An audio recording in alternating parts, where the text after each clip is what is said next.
Selamat siang Ibu dan teman-teman. Perkenalkan nama saya Novarita Imaya Rengirit dengan NPM 12114201200251. Di sini saya akan menjelaskan tentang asuhan keperawatan pada anak dengan ventrikuler septal defect. A. Definisi VSD. Vertical septal defect adalah kelainan jantung bawaan berupa lubang pada septum interventrikuler. Lubang tersebut hanya satu atau lebih yang terjadi akibat kegagalan fungsi septum interventrikuler sesama janin dalam kandungan sehingga darah bisa mengalir dari ventrikel kiri ke kanan. B.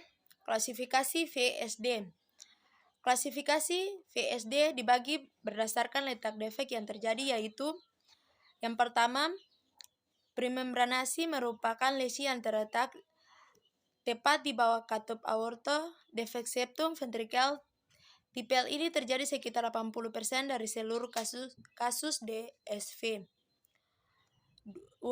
Muskular merupakan jenis DSV dengan lesi yang terletak di otot septum dan terjadi sekitar 5-20%.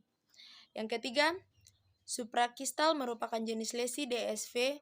Ini terletak di bawah kutub pulmonalis dan berhubungan dengan jalur jalan keluar ventrikel kanan. C. Etologi VSD.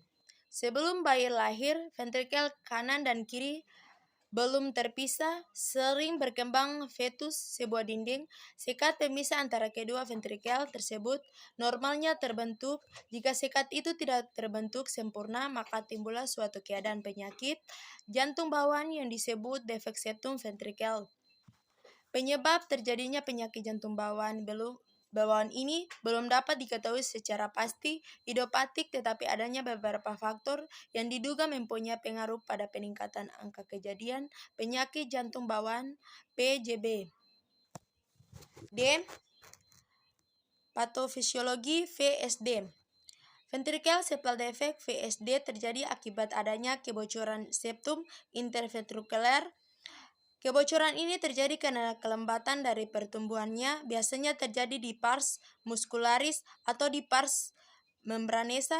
Dari septum defect tersebut dapat terletak dimanapun pada septum ventrikel, dapat tunggal atau banyak dengan bentuk atau ukuran yang bervariasi. Pada defek yang berukuran tidak lebih dari 1 cm, terdapat perbedaan tekanan antara ventrikel kanan dan kiri. Tekanan ventrikel kiri yang lebih besar menyebabkan arus kebocoran berlangsung dari kiri ke kanan. E. Manifestasi klinis. A. Tachypnea. Dyspnea, peningkatan setelah terjadi piraup kiri ke kanan dalam minggu pertama setelah lahir. B. Adanya cyanosis dan clubbing finger. C. Bayi tampak sesak nafas pada saat istirahat, kadang tampak cyanosis karena kekurangan oksigen akibat gangguan pernapasan. F. Pemeriksaan diagnostik VSD. Yang pertama, auskultasi jantung murmur pansistolik keras dan kasar, umumnya paling jelas terdengar pada tepi kiri bawah sternum. Kedua, pantau tekanan darah. Yang ketiga, foto röntgen toraks hipertrosi ventrikel kiri. Yang keempat, elektrokardiografi. G. Komplikasi VSD. Ada beberapa komplikasi bronkitis yang dapat dijumpai pada pasien, antara lain: yang pertama, gagal jantung; yang kedua, endokarditis; yang ketiga, insufiensi aorta; yang keempat, stenosis pulmonal. H. Penalaksanakan VSD. 1. Non-prokologis. A. Pembedaan. Yang pertama, penutup defek dengan dijahit melalui kardio.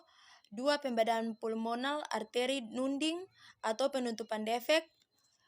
Yang kedua, B. Non-pembedaan, penutup defek dengan alat melalui kuterisasi jantung. Farmakologi A. Memiliki efek intropik positif pada mokard, menyebabkan peningkatan curah jantung dan peningkatan tekanan sistolik serta tekanan nadi, sedikit sekali atau tidak ada efeknya pada tekanan distolik. B. Isopretrel memiliki efek inotropik positif pada miocord, menyebabkan peningkatan curah jantung, penurunan tekanan distolik, dan tekanan rata-rata sambil meningkatkan tekanan sistolik. B. Asuhan keperawatan pada anak dengan keluhan VSD. Di asuhan keperawatan pada anak dengan keluhan VSD. A. Pengkajian 1. Identitas anak, nama AG, tanggal lahir 1 Juni 2017, umur 1 tahun, jenis kelamin laki-laki. B.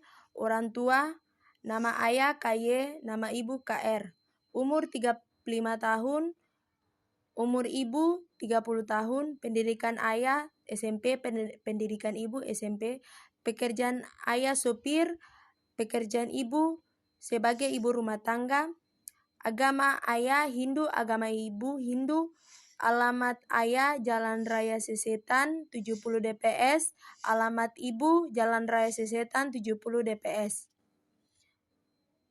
Yang kedua, keadaan anak dalam kandungan.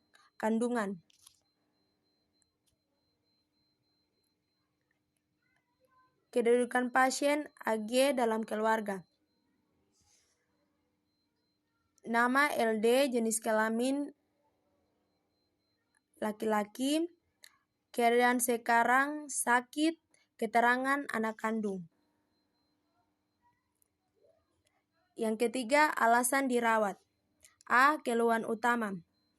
1. Saat MRS tanggal 13 Juni 2018 pukul 8.00 waktu Indonesia Timur, orang tua mengatakan anaknya mengalami sesak napas pada pagi harinya jam 4.00 sebelum akhirnya dibawa ke rumah sakit.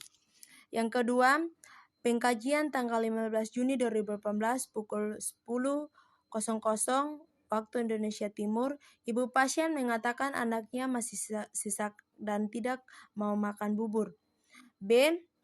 Riwayat penyakit orang tua, pasien mengatakan anaknya dari dulu memang sering mengalami sesak napas dan pernah diperiksa ke puskesmas, kemudian diberikan beberapa obat. Orang tua pasien lupa nama obatnya. Apabila sesak napas kambuh, obat itu diberikan lagi dan sesaknya hilang. Tapi sewaktu kambuh tanggal 13 Juni 2018, lalu setelah diberikan obat tersebut, sesak nafas anaknya tidak mau hilang. Akhirnya orang tua memutuskan untuk membawa anaknya ke rumah sakit. Setelah dilakukan pemeriksaan di poli, anak kemudian pasien dibawa ke ruangan untuk mendapatkan perawatan. Di ruangan pasien mendapatkan terapi. 4. Status imunisasi. Ibu mengatakan bahwa anaknya sudah mendapat imunisasi lengkap sesuai umurnya di puskesmas. Namun ibu sudah lama lupa pada umur berapa masing-masing imunisasi diberikan. Imunisasi yang telah diberikan adalah BCG 1 kali, hepatitis B 2 kali, polio 3 kali, DPT 3 kali, dan campak 1 kali. 5. Riwayat penyakit yang pernah diderita. Ibu mengatakan sebelumnya anaknya sering sakit, terutama sesak nafasnya, dan hanya sekali dibawa ke puskesmas. Setelah itu tidak pernah lagi diperiksa ke puskesmas sampai akhirnya dibawa ke rumah sakit. 6. Riwayat penyakit keluarga. Orang tua mengatakan bahwa anggota keluarga tidak ada yang menderita penyakit jantung bawaan ataupun penyakit lainnya. Yang ketujuh, kebutuhan biopsikososial spiritual. A. Biologis. 1. Bernafas. Ibu mengatakan sebelumnya sering mengalami sesak nafas pada saat pengkajian. Ibu mengatakan anaknya kesulitan dalam bernafas. Kemudian yang kedua, makan dan minum. Makan. Ibu mengatakan bahwa sebelum sakit anaknya biasa makan 3 kali sehari, tapi porsinya sedikit, hanya beberapa sendok makan dengan menu nasi lembek dan sedikit lauk. Saat pengkajian, ibu mengatakannya tidak mau makan sama sekali. Kemudian minum. Sebelum sakit, ibu pasien mengatakan anaknya biasa minum ASI tambah air putih 4-5 gelas. Yang ketiga, eliminasi. Buang air besar. Ibu pasien mengatakan sebelum sakit dan saat sakit biasa BAB 1 kali sehari dengan konsistensi fase lembek, warna kuning atau kas feses. Dan pada saat pengkajian, ibu mengatakan anaknya sudah BAB 1 kali dengan konsistensi fase lembek, warna kuning dan bau kas feses. Buang air kecil BAK. Ibu mengatakan sebelum sakit biasa BAK 6-7 kali sehari dengan warna kuning dan bau kas urine. 4. Gerak dan aktivitas. Ibu mengatakan sebelum sakit anaknya kurang banyak gerak dan sebelum beraktivitas tidak selincah teman-temannya karena mudah sekali lelah. Kelima, istirahat dan tidur. Pasien mengatakan bahwa sebelum sakit anaknya biasa tidur pukul 20.00 waktu Indonesia Timur dan bangun pagi pukul jam 6.00 waktu Indonesia Timur.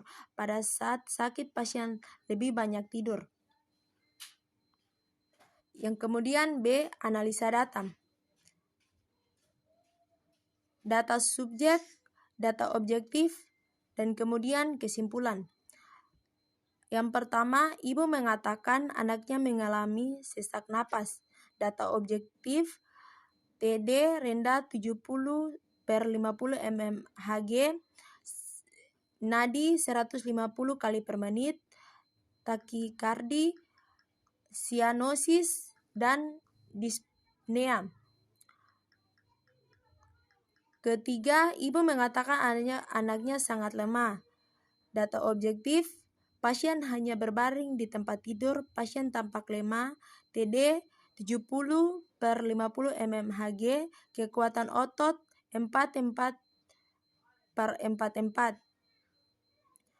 Yang kemudian 4, orang tua pasien mengatakan belum paham tentang penyakit anaknya. Data objektif, orang tua tampak bertanya-tanya tentang keadaan anaknya. C, perumusan masalah. 1P, penurunan curah jantung. E, adanya defek struktur jantung. S, ibu mengatakan anaknya mengalami sesak nafas. Pasien mengalami tekanan darah rendah yaitu 70/50 mmHg, nadi 150 kali per menit, takikardi, pasien mengalami sianosis dan dyspnea.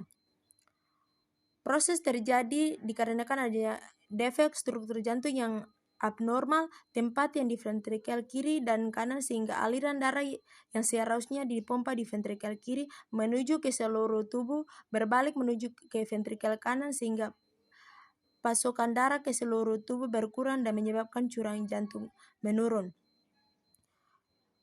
Akibat jika tidak ditanggulangi, apabila jika tidak ditanggulangi akan mengakibatkan gagal jantung. 2P, toleransi aktivitas. E, kelemahan akibat curah jantung menurun. S, ibu mengatakan anaknya sangat lemah. Pasien hanya berbaring di tempat tidur. Pasien tampak lemah, TD 70/50 mmHg, kekuatan otot. Proses terjadi curah jantung menurun mengakibatkan pasukan darah ke seluruh tubuh juga berkurang sehingga akan berakibat terjadinya kelemahan fisik. Akibat tidak ditanggulangi, anak tidak akan merasakan akibat. Aktivitas. 3P, kurang pengetahuan orang tua. E, informasi yang kurang. S, orang tua pasien mengatakan belum paham tentang penyakit. Orang tua tampak bertanya-tanya tentang keadaan anaknya. Proses terjadi informasi yang kurang tepat. Proses penyakit menyebab kurangnya pengetahuan orang tua. 3, diagnosa keperawatan. Yang pertama, penurunan curah jantung berhubungan dengan pembesaran atrium. Yang kedua, ketidakefektifan pola nafas berhubungan dengan peningkatan kerja jantung, hipertensi pulmonal. Yang ketiga, gangguan perfusi jaringan perifer berhubungan dengan penurunan suplai 02 kejar perifer. 4. Intoleransi aktivitas berhubungan dengan gangguan kelemahan otot dan kelelahan. 4. Interferensi. Yang pertama, diagnosa keperawatan. Penurunan curah jantung berhubungan dengan pembesaran atrium. Tujuan dari kriteria hasil. Setelah dilakukan tindakan keperawatan selama 2x24 jam, diharapkan adanya tanda-tanda membaiknya curah jantung dengan kriteria hasil curah jantung adekuat yang dibuktikan oleh TD nadi dalam rentang normal dan nadi teraba sama.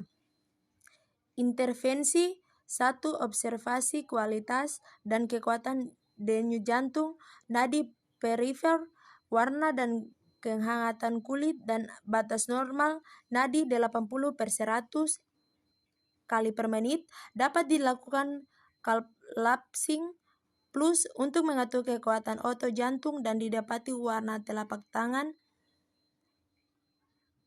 yang rasional. Yang pertama, mengetahui kekuatan otot jantung pasien untuk mengalami kekuatan nadi perifer. Yang ketiga, mengetahui indikator penilaian terhadap adanya gagal jantung dan untuk menentukan intervensi selanjutnya. Yang keempat, mencegah terjadinya hipoksia. F. Implementasi. Hari, tanggal, jam, Minggu tanggal 15 bulan 6 2018 jam 16.30. Intervensi. 1. Monitor nadi dan tekanan darah. 2. Kaji adanya perubahan perfusi jaringan perifer. 3. Cegah peningkatan suhu.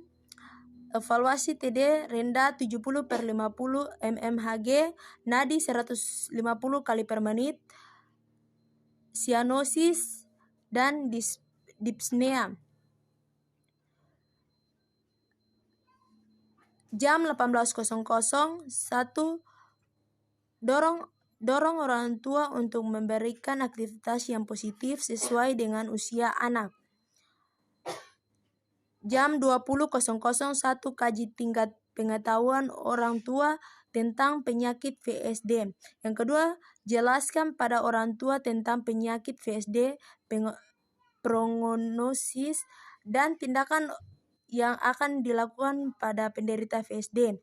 Yang ketiga, evaluasi kembali pemahaman orang tua. Evaluasi. Keluarga tampak kooperatif dan antusias dengan penjelasan yang diberikan perawat. Jam 22.00. 1. Delegatif dalam pemberian terapi Lenoxin. Evaluasi. Obat sudah masuk, tidak ada reaksi alergi. G. Evaluasi. Hari, tanggal, jam, Selasa 17 Juni 2018 pukul 14.30 WIB. Diagnosa. 1. Evaluasi. S. Ibu pasien mengatakan sesak nafas anaknya sudah berkurang. O. Tidak tampak sianosis. Respirasi 40 kali per menit. TD 100/60 mmHg. Nadi 90 kali per menit. Suhu 36.7 derajat C. A. Masalah penurunan curah jantung teratasi. B. Pertahankan kondisi pasien. S. Ibu pasien mengatakan anaknya sudah tidak kembas. Respirasi 40 kali per menit. TD 100 kali per 60 mmHg. Nadi 90 x per menit. Suhu 36.7 per cc. A. Masalah interferensi aktivitas. Selasa 17 Juni 2018 pukul 14 waktu Indonesia Timur. 3. B. Pertahankan kondisi pasien. SU pasien mengatakan sudah paham mengenai penyakit yang diderita anaknya. O. Ibu tampak mengerti tentang penjelasan penyakit anaknya yang sudah dijalankan perawat. A. Masalah kurang pengetahuan teratasi. B. Pertahankan pengetahuan orang tua tentang penyakit anaknya. Dari penjelasan yang di atas, kesimpulan yang dapat diambil. Tubuh manusia terdiri dari berbagai sistem, diantaranya adalah sistem kardiovaskuler. Sistem ini menjalankan fungsinya melalui organ jantung dan pembuluh darah, di mana organ yang memiliki peranan penting dalam hal ini adalah jantung. Jantung merupakan organ terbesar dalam tubuh. Jantung adalah organ berupa obat berbentuk kerucut. VSD adalah kelainan jantung berupa tidak sempurnanya penutupan dinding pemisah antara kedua ventrikel. Kelainan ini umumnya congenital tetapi dapat pula terjadi karena trauma. Kelainan ini merupakan kelainan yang banyak terjadi, yaitu sekitar 25%. Sekian dari penjelasan saya. Terima kasih.